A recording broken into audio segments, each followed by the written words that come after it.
Êxodo 27, 20. Ok.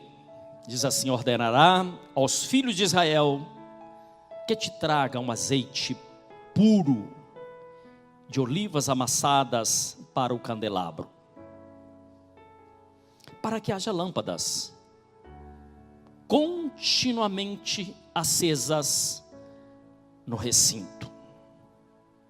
Para que haja lâmpadas continuamente acesas no recinto. Eu vou ler apenas até aqui. Deus estava dando uma ordem que no templo deveria ter lâmpadas acesas continuamente no candelabro. As lâmpadas deveriam estar acesas no candelabro. Por isso os sacerdotes, eles se apresentavam no templo e eles se encarregavam de fazer com que o templo estivesse sendo cuidado, zelado, mas sobretudo que as lâmpadas permanecessem acesas desde a tarde, durante toda a noite, até o amanhecer. Nós sabemos que quanto mais a noite avança, tanto mais escuro se torna. Mas quando as lâmpadas estão acesas, elas suprem, elas dão claridade, elas iluminam. E eu estava dizendo que o Antigo Testamento, e essa parte é do Antigo Testamento, é a lei, mas nós não estamos mais na lei, nós estamos na graça. Hoje, eu e você somos templos do Espírito Santo. E essa lâmpada que é o Espírito Santo, em minha vida, em sua vida, ela deve estar acesa continuamente, mesmo porque vai ter períodos da nossa vida que serão mais escuros do que os demais períodos. Chega um determinado momento que de repente o seu casamento parece que não tem mais tanto brilho, que as coisas estão mais escuras. Chega um momento em que a sua profissão parece passar por momentos difíceis. Eu não sei se você está vivendo isso, que o seu emocional parece viver momentos difíceis, mas essas lâmpadas, elas precisam estar acesas. Jesus, ele trouxe um novo amanhecer para a minha vida e para a sua vida.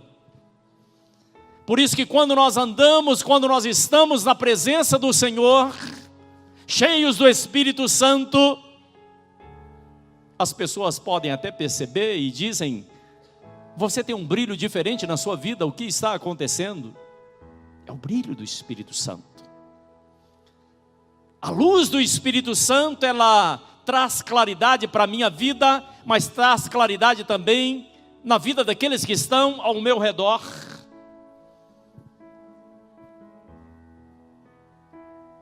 E eu tenho uma experiência muito interessante. Eu sempre gosto de lembrar a minha origem. Eu sou da roça, do meio do mato, e onde eu vivi até os meus 10 anos de idade, nós não tínhamos luz elétrica, nós tínhamos uma coisa chamada lamparina. Quem conhece lamparina aqui? Muita gente. Então nós tínhamos a lamparina em casa, e a gente acendia e colocava em cima da mesa, mas acontece que quando uma janela ficava aberta, e dava um ventinho, o fogo virava para um lado assim, olha, e o vento aumentava. Muitas vezes a lamparina acabava se apagando. Quando a gente tinha que sair de casa, a gente colocava a lamparina acesa, colocava a mão e andando para que o fogo não se apagasse. O fogo não pode apagar. A lâmpada precisa estar acesa. Assim, meu querido, é a nossa vida espiritual. Às vezes nós descuidamos. Às vezes o inimigo tenta apagar as nossas lâmpadas para que ficamos no escuro, para que a gente perca o foco, para que a gente perca a alegria de viver, porque a palavra diz que Ele veio para roubar, matar e destruir, mas Jesus veio para que tivéssemos vida e uma vida em abundância. E quando nós estamos sob a luz de Jesus, nós ficamos mais bonitos, ficamos mais felizes, mais alegres, porque carregamos a luz de Jesus em nossa vida. O problema é quando nós perdemos o foco. O problema é quando nós deixamos entrar a dúvida em nosso coração. Isso não acontece só comigo e com você. Aconteceu um dia com um homem chamado Pedro, que era um discípulo amado de Jesus. Pedro viu Jesus caminhando sobre as águas, conversou com Jesus e Jesus mandou que Pedro caminhasse sobre as águas. Enquanto Pedro olhava para Jesus, ele caminhava sobre as águas. Mas chegou um determinado momento que Pedro deixou de olhar para Jesus e Pedro começou a afundar. Isso acontece conosco.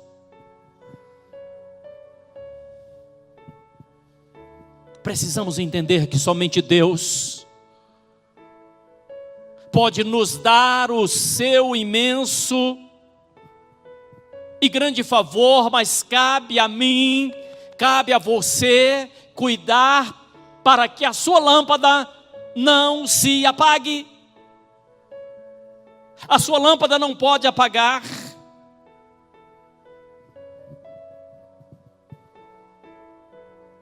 A palavra nos fala de um sacerdote chamado Eli. Está no caderno de 1 Samuel, capítulo 3. A Bíblia diz que Eli era o sacerdote. Eli era encarregado de acender a lâmpada, de fazer com que as lâmpadas permanecessem acesas.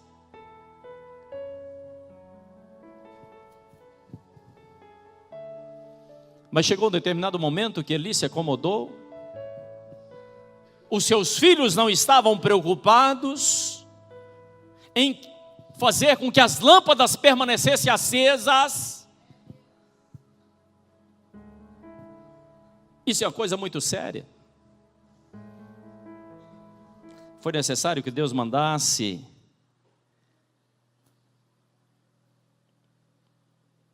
um jovem, uma criança, chamado Samuel.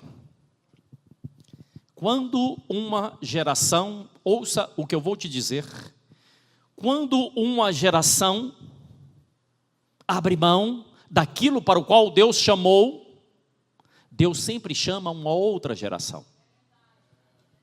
Guarde isso no seu coração, viu?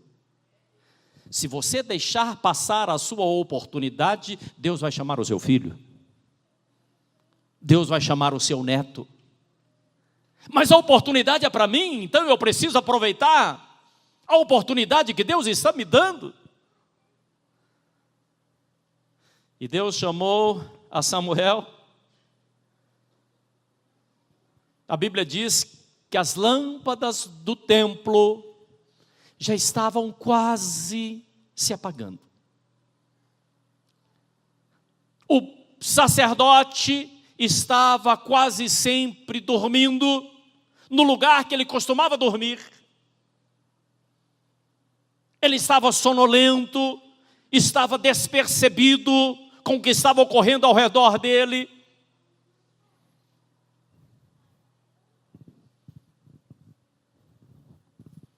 Isso acontece com as nossas vidas. Precisamos cuidar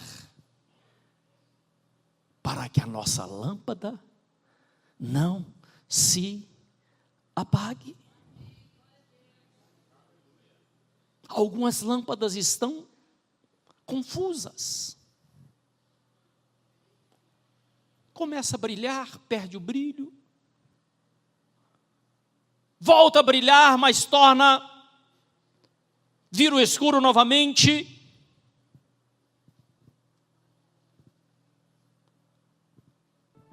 E o Senhor nos convida nesse dia de hoje a estarmos novamente acendendo as nossas lâmpadas. Quando acendemos as nossas lâmpadas, a nossa vida se torna diferente. Quando acendemos as nossas lâmpadas, os nossos sonhos são restaurados. Quando acendemos as nossas lâmpadas, nós passamos a ter novamente a alegria de viver, alegria de falar do amor de Deus, alegria de proclamarmos o Evangelho de Jesus, porque a nossa lâmpada está acesa, e quando as pessoas olham para você, elas vão ver algo diferente na sua vida, vão até perguntar o que está acontecendo. A nossa lâmpada, ela não deve estar acesa para que sejamos vistos pelos homens, mas toda glória, toda honra deve ser dada àquele que é a luz. O Senhor é o foco, o Senhor é o centro, Ele é o principal e deve ser o principal na nossa vida, ocupar o principal lugar na nossa vida, no nosso coração, nos nossos afazeres. Eu não sei se estou sendo claro no que eu estou dizendo. Por quê? Porque o mundo não gira ao meu redor. O mundo gira ao redor daquele que fez todas as coisas. Eu preciso apenas cuidar para que a minha vida esteja na presença dEle. Eu gosto muito do salmista quando ele diz assim: entrega os seus caminhos ao Senhor, confia nele, e o mais Ele vai fazer. Isso é fé, isso é confiança, isso é entrega. No mais, Deus vai fazer.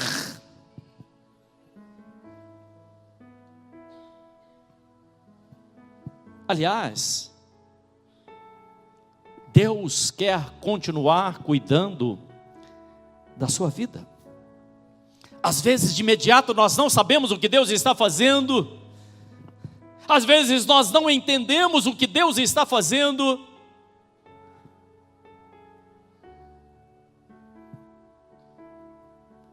Mas vai chegar um momento na sua vida, minha querida irmã, que você vai olhar para trás e vai se localizar e dizer assim: Deus já estava cuidando da minha vida. Deus está cuidando da minha vida. Mas e os momentos difíceis que nós passamos, como é que fica? Alguns dizem assim: será que Deus não está vendo que eu estou passando por dificuldades? Amados, se olharmos para as Escrituras, tiveram homens de fé,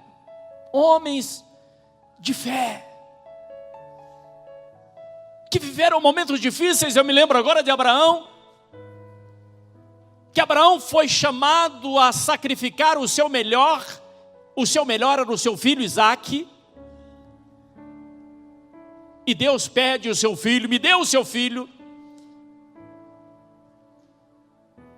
Consegue imaginar um negócio desse? O seu filho que você tanto ama, e Deus me pede que eu sacrifique o meu filho no Monte Moriá, onde hoje é Jerusalém. E a Bíblia nos fala No caderno de Gênesis, capítulo de número 22, a Bíblia nos fala que Abraão levou o seu filho, Isaque. Isaque sobe o monte levando lenha para o sacrifício.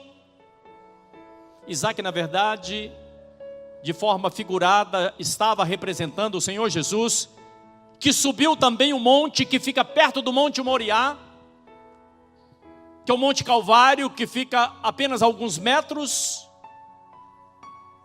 Muitos anos depois, Jesus subiu como um sacrifício. E quando Isaque pergunta: meu pai, cadê o sacrifício? Cadê o cordeiro que vai ser imolado? Abraão diz algo maravilhoso. Ele diz assim: meu filho, o cordeiro Deus proverá. Será que você ouviu o que eu disse? O que você está passando, o que você mais necessita, ei, estou falando com você, o que você mais necessita, Deus proverá. Diga para o seu irmão: Deus entra com providência, Deus proverá. E a Bíblia nos fala que quando o anjo fala com Abraão que ele não precisava sacrificar o seu filho, eles olharam para o lado, no meio de alguns arbustos, havia ali um cordeiro que estava preso, não pela patinha, não pelo seu corpo, mas estava preso pelos seus chifres. Porque se ele estivesse preso pelo corpo, ele poderia se machucar. E o sacrifício a Deus deveria ser um sacrifício, ou deveria ser um cordeiro sem arranhões, sem manchas.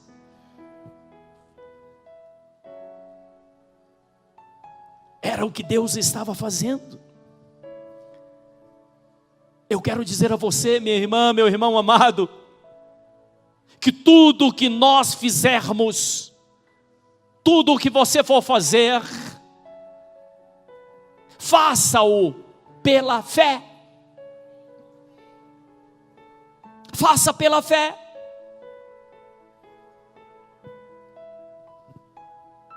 Talvez você diga: mas eu não tenho tanta fé assim. Ou eu não tenho fé.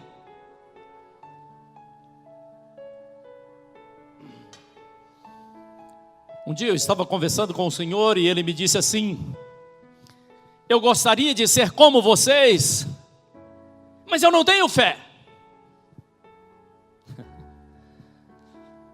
Há muitos anos atrás eu era um jovem. Aliás, eu ainda sou jovem, né, irmãos? Venhamos e convenhamos. Mas eu vi um jovem orando na rua. Ele orava e falava com Deus. Eu disse assim: eu queria ter fé como aquele jovem. Eu queria orar como ele ora. Você sabia que todos nós já nascemos, Deus já plantou, Deus já colocou dentro de cada um de nós uma medida de fé? Você ouviu o que eu disse? Então, dentro de você já existe uma medida de fé.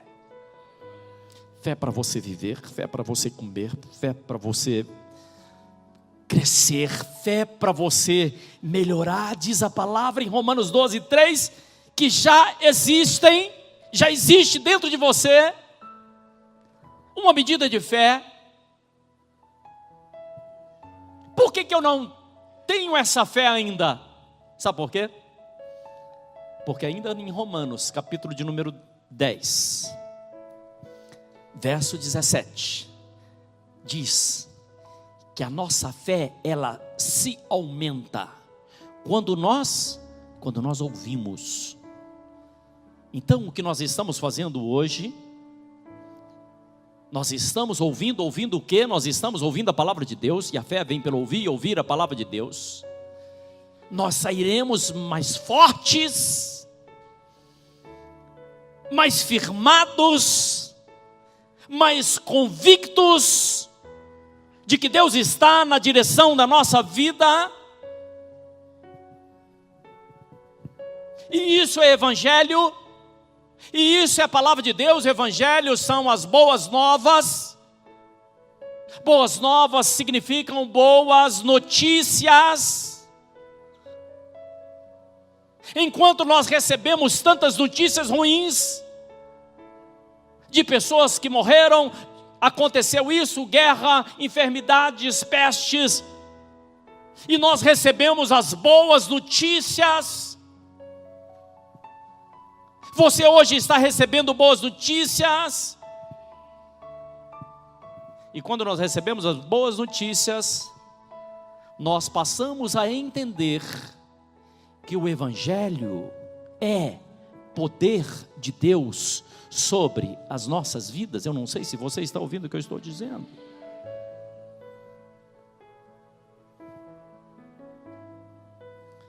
Por isso que nós temos que ouvir a palavra de Deus e crermos naquilo que Deus está falando na palavra dele. Talvez você esteja dizendo que não merece, mas em Cristo nós fomos justificados. Em Cristo nós somos amados. Em Cristo nós somos acolhidos. Em Cristo nossos pecados são perdoados. Mas eu quero voltar a te alertar que a sua lâmpada, ela precisa continuar acesa. O vento das dificuldades, os vendavais dos problemas não podem apagar o fogo de Deus em você. Hoje a coisa é diferente. No Antigo Testamento, o Espírito Santo visitava de tempos em tempos algum profeta. Ele visitava, depois ele se afastava. No período que antecede a vinda de Jesus, foram 400 anos que as pessoas não sentiam o calor do Espírito Santo. 400 anos. Mas hoje, quando Jesus morre na cruz do Calvário, a Bíblia diz que o véu do templo se rasgou de alto a baixo. Nós temos acesso, nós podemos falar com Deus, nós podemos, eu e você, podemos ser cheios do Espírito Santo.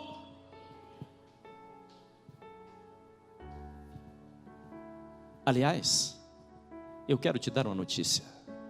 Você pode se tornar morada do Espírito Santo. Quando você se torna morada do Espírito Santo, a sua fisionomia muda. As palavras que saírem da sua boca serão palavras diferenciadas, porque você é morada do Espírito Santo. O seu comportamento na rua, no trânsito, no seu trabalho vai ser diferente, porque você é morada do Espírito Santo.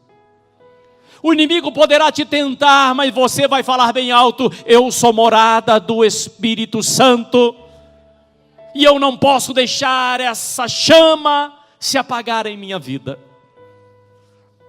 Querido, nesse dia de hoje eu quero orar por você.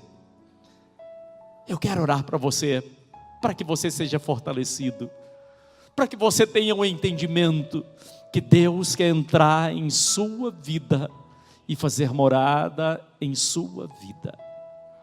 Feche os seus olhos, onde você está, coloque a mão aí sobre o seu coração,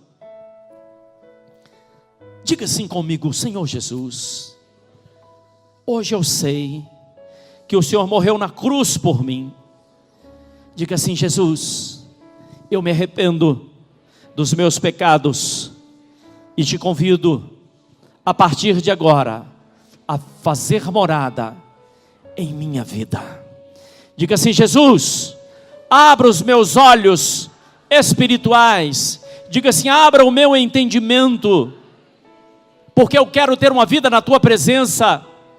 Diga assim: escreva meu nome na eternidade, porque um dia eu quero estar contigo face a face. Diga assim: Senhor, que o teu Espírito venha fazer morada em meu coração. Amém.